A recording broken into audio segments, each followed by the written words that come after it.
Arnold Rikli, eden največjih pionirjev naravnega zdravljenja, je v veliki meri pripomogel k svetovni prepoznavnosti in razvoju turističnega Bleda. Kaj je tisto, kar vas je z nadaljnjim raziskovanjem najbolj fasciniralo pri njegovem prispevku k zdravstvenemu turizmu na Bledu in Sloveniji? Poglejte, celotna Riklijeva zgodba je fascinantna, tudi tragična in me je prevzela že pred več kot 24 leti. Zanimivo je to obdobje Bleda, ki je bilo totalno, bi rekel, nekje neznano.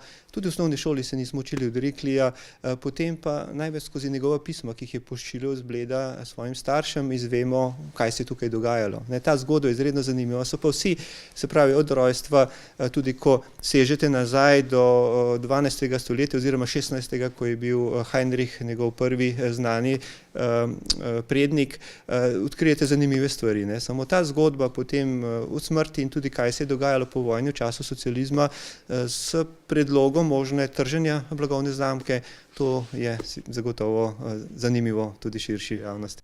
Vojku Zavodniku je s pomočjo zavidljive zbirke Riklijevih listin, med katere šteje osebni dnevnik, več kot 1000 pisem in originalnih zapisov uspel pripraviti monografijo na 360 straneh po sledih Arnolda Riklija, ki bo po besedah sogovornikov vplivala na razumevanje dosedanjega dela pionirja naravnega zdravljenja. Kako pa vam je uspelo pridobiti vse te vire, po katerih ste v bistvu črpali informacije? To je dolga zgodba, tako kot vedno rečem, ko vi zasadite eno vrtnico, imate v 25 letih kar lep vrt, lep gaj, ampak vsak dan je treba to vrtnico najti. Zbiratelji so mi pomagali širom sveta, potem pa tudi moram reči, da sem navezal stike z potomci v Ameriki, v Švici in v Avstriji, katerih sem uspel tudi odprodati, kupiti nekatere primerke. Po dražbah se je dalo marsikaj dobiti, je pa res, da je ostalo še ogromno materialov, ki so bili predragi, ki si jih ni dalo odkupiti. Danes to tako. Je pa strast, ki se je pokazala za pravi luči in samo na pravih dokumentih lahko pišete prave stvari, tako mislim. Kaj pa pomeni za Bled monografija? Monografija prikazuje Riklijev v pravi luči. Tu izhajamo iz primarnih virov, od njegovih dnevnikov, potem družinskih zapisov, originalnih pisem, originalnih dokumentov. Tako da za vsakega Bledca se bo pojavilo prav to mišljenje, dobil bo resnično sliko, ker, kot sem že dejal, v Rikliju govorimo mogoče na pravi način, ker Rikli je poglejte, on je imel rad domačine, on je vedno pisal o Bledcih kot o poštenih, dobrih, on je znal slovensko, on je sodeloval s ponudniki storitev, ampak zaradi tega zadnjega obdobja, ko smo želeli, da bi vsi hoteli postali slovenski, zaradi vse slovenskega procesa, se je njemu kot ostalim tujcem tudi delala na krivica in moramo vedeti, recimo, da so se domačini postavili proti Rikliju, tudi posebno v času županovanja Peternela, ki je bil res domoljub in je hotel Riklija spraviti z Bleda, želel mu je podreti ute, niso mu hoteli dati koncesije in tako naprej.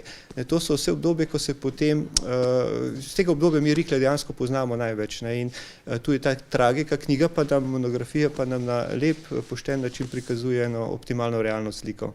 Na Zavodu za kulturo Bled so izdajo knjige podprli, saj želijo Riklija prikazati v njegovi pravi podobi. Arnold Rikli v preteklosti vse prevečkrat izkoriščen v neke, da tako rečem, tržne namene in to na načine, ki praktično za njegovo doktrino in z njegovim načinom nimajo nobene zveze oziroma so popolnoma kontraproduktivni. Določeni,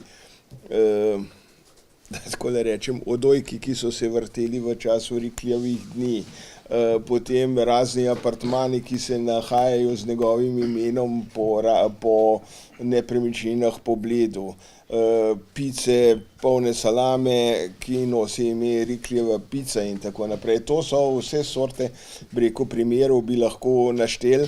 Kaj je to bilo? Zaradi tega smo mi nekako na zavodu poskušali z to podporo se usmeriti predvsem na tiste pozicije, da tako rečem, kjer se je pa realno govorilo o njem.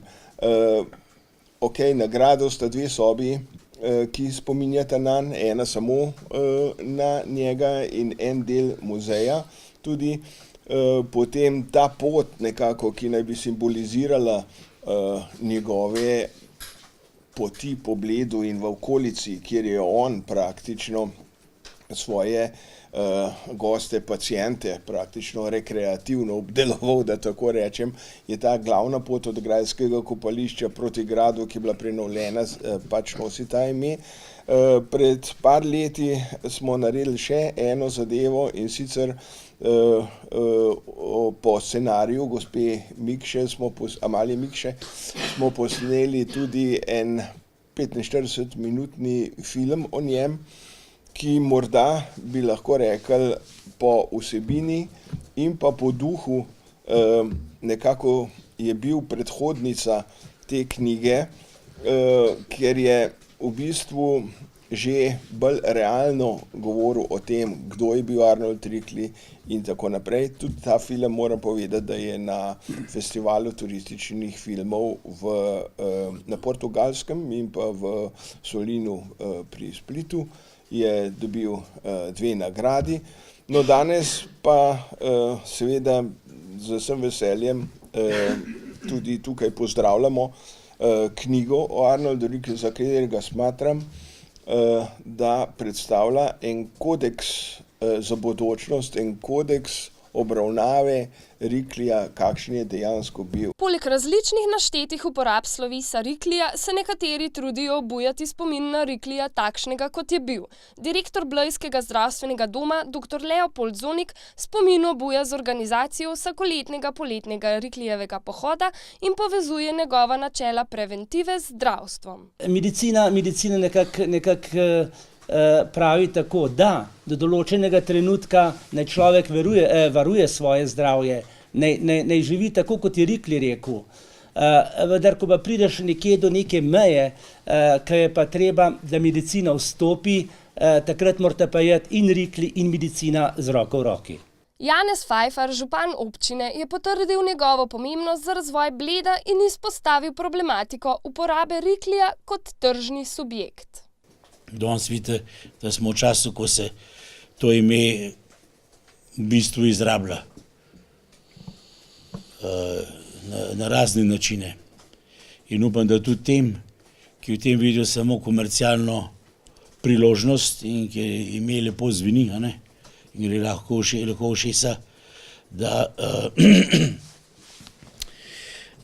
jim bo bolj jasen, če so res upravičeni, da se s tem ponašajo, ali so kaj na temu naredili, da bi si lahko nadali ime Arnolda Riklija oziroma ga še zaščitili.